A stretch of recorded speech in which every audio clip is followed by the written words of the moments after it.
মিরপুর কলেজে সহযোগী অধ্যাপক পদে রাষ্ট্রবিজ্ঞান বিভাগে কর্মরত আছেন।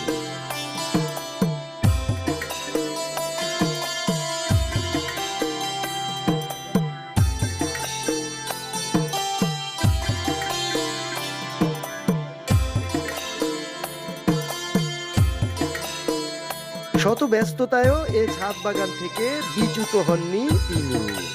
হাজারো ব্যস্ততার ফাঁকে সকাল এবং বিকালকে তার এই স্বপ্নের বাগানকে সময় দিয়েই চলছেন তিনি।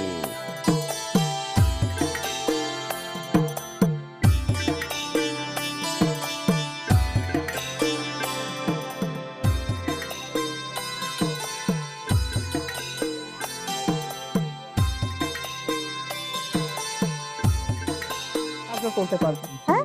এবং কতদিন লাগবে বলো তো তুমি? প্রায় ফেব্রুয়ারির দিকে। এই ভেরি